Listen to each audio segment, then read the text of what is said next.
If you believe it or can believe it, the Boomtown Rats are marking 50-odd years in the business, and the group wouldn't be the only thing that Bob Geldof did, of course, that changed music all the world. It's also the 40th anniversary of Band Aid. He put it all together in a stage show. We've got a couple of dates here. It's called An Evening with Bob Geldof, Songs and Stories from an Extraordinary Life, and the great Bob Geldof is with us. Good morning. Good morning. Good to see you. You too, mate. We were talking about health off air. Yeah. And because you look amazing. Because the last time I was explaining on the show before you arrived, last time I saw you was 20 years ago, and you didn't look a lot different then. So either you were aging... I thought you were going to say something else there. You look terrible. No. You were either aging poorly then and brilliantly now. I don't know what's going on. But you look in fine, fettled and good health. But it does remind me of, in talking about health and all the performance stuff, to do something each day to have purpose keeps you young. Is that fair, do you think? Absolutely fair. If a human doesn't have purpose, and it can be whatever, then what's it about? There has to be some point to existence, I guess. And the problem with unemployment is simply that, you fall into this sort of, this lethargy, and you can't get up. It's just like I woke up, and now what? And it's a very good point, because I tend to do things. If the phone doesn't ring, I get worried, and I then have some mad idea that I'll embark on. And because I live in London, the possibility of an idea happening is quite high.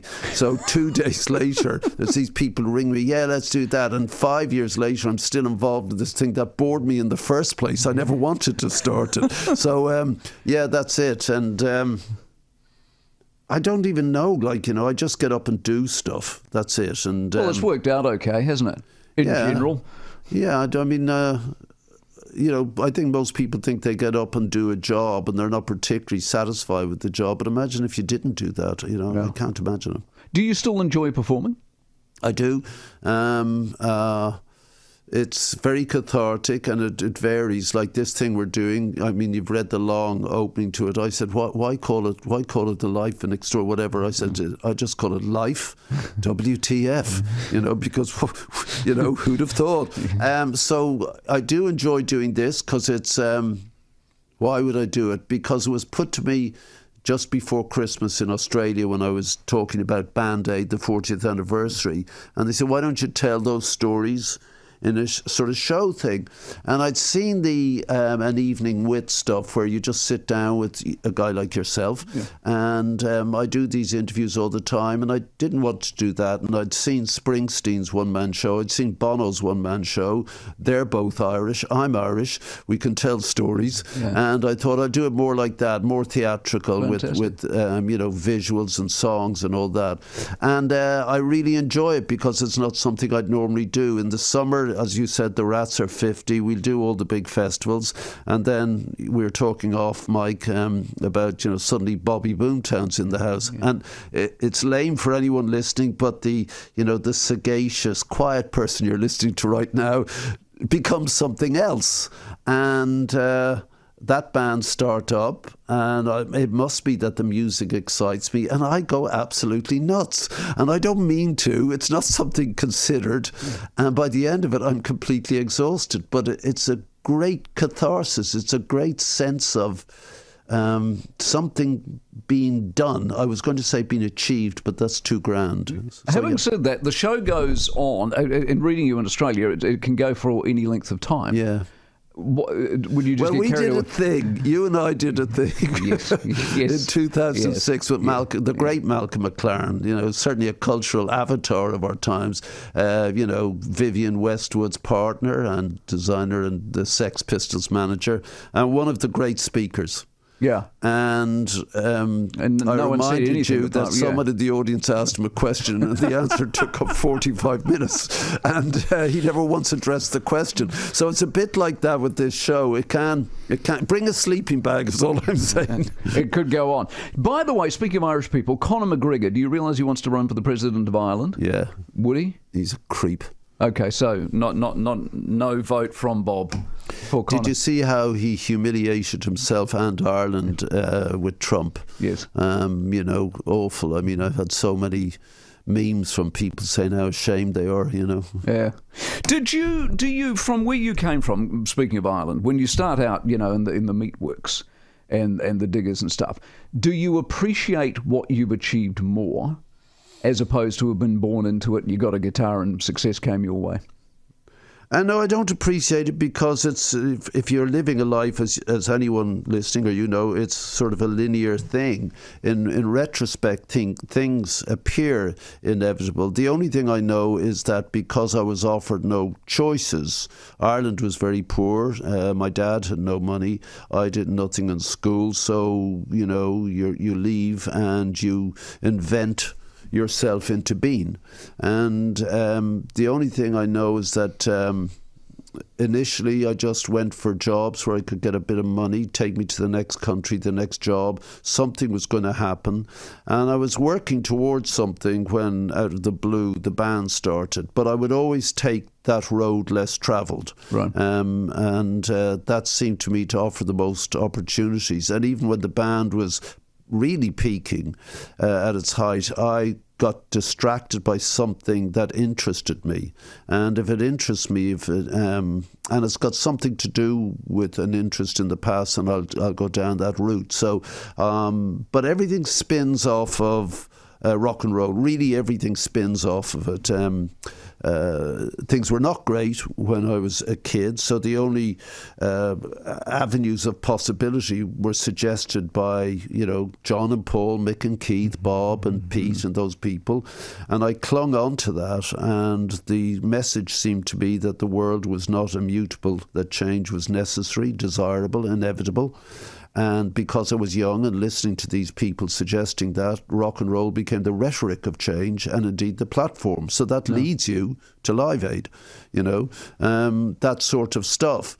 And, you know, retrospectively again, all the other stuff spins out of that fact, that central fact of pop music and rock and roll, which seems, I suppose, seemingly lame, but for me was a true, a golden thread lowered out of the purple ether of rock and roll, which I've clung on to ferociously ever since. A couple of quick questions before I forget. I don't know that most people know this. What was it called? PS24, your company? Was it? It was Planet 24. Yeah. And it got sold eventually. But did you invent Survivor? Yeah. See, people don't know that about you. They think Band-Aid and I don't like Mondays. But I mean, don't put it on my gravestone. Did you clip the ticket on it? Did I what? Clip the ticket. You know, did the money come flowing? Oh, that's it. I mean, that was the big payoff. That was the magic. Yeah, we had.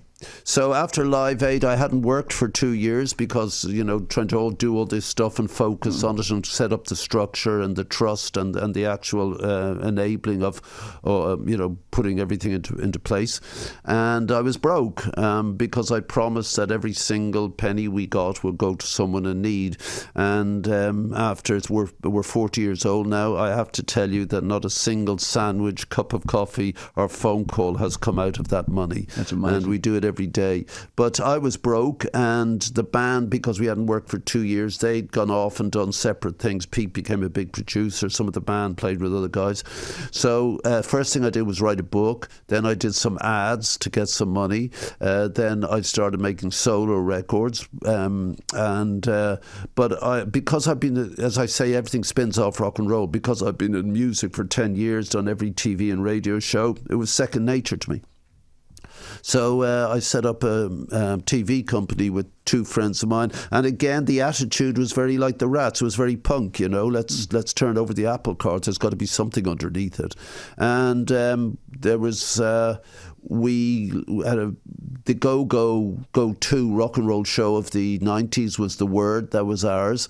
And we had the Breakfast franchise for 10 years, 2 hours every day, 5 days a week. That was the big make or break thing.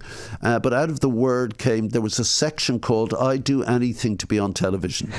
And, you know, it got grotesque. People wrote in with things. And I remember once was a lady of 90 in in a bath full of worms being kissed by a 17-year-old boy.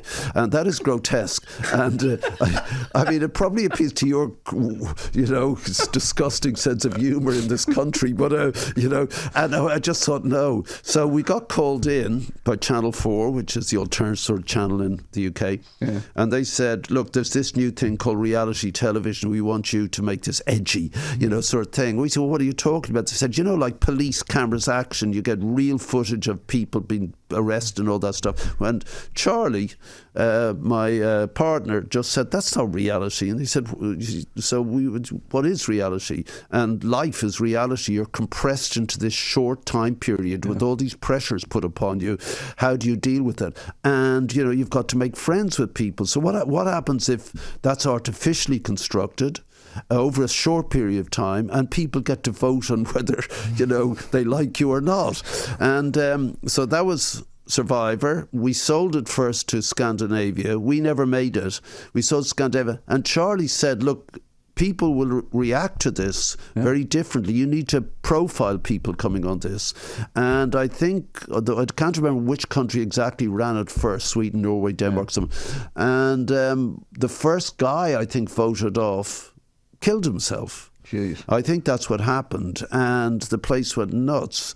And they hadn't profiled him. He was very vulnerable. People had, his peers had voted him off, and so I think it went off the air. But everywhere else bought it. That's how sick it was, So in America, it turned out to be the Beatles of television. Yeah, so exactly. Beyonce did "I'm a Survivor," Destiny's Child. Pontiac brought out the Pontiac Survivor, and. We killed it, and we never made it. We franchised it, and but it's all in the idea. Sold it. It's the idea is the magic, though, isn't it? Pardon? The magic, the idea. Exactly. Is the magic.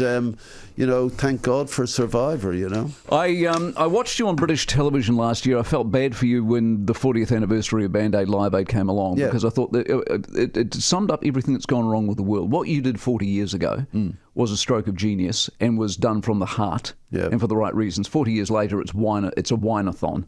It's like, you're preaching to the Africans. It's like, that's how the world has changed, isn't it? Yeah, there were two things going on. One is you want to keep as many people alive as possible from starving in a world of food surplus. It's absurd. And then there's a newer sensibility, which is completely different to what we were doing about, especially from the children of African emigres, a pride in where they come from, and they feel this is sort of shameful, but we didn't care what sort of people were dying. If they were Martians, if it was happening in Yorkshire, if it was happening in Wellington, I'd have done the same. Exactly. And so, there's two separate issues. You understand both of them, but one gets in the way of the other. The simple act of helping and just turn your head, let me give you a hand up here, mate. Yeah. And that's all it was. Exactly. Mate, good to see you again. Yeah, you too. After 20 years. Come back in another 20. Pity Malcolm isn't here. You'll be 92. Yeah, pity Malcolm isn't here. Lovely to see you. Have a good couple of shows. We'll give the details. Nice to see you. The Mike Hosking Breakfast, 6 to 9 weekdays on Newstalk ZB.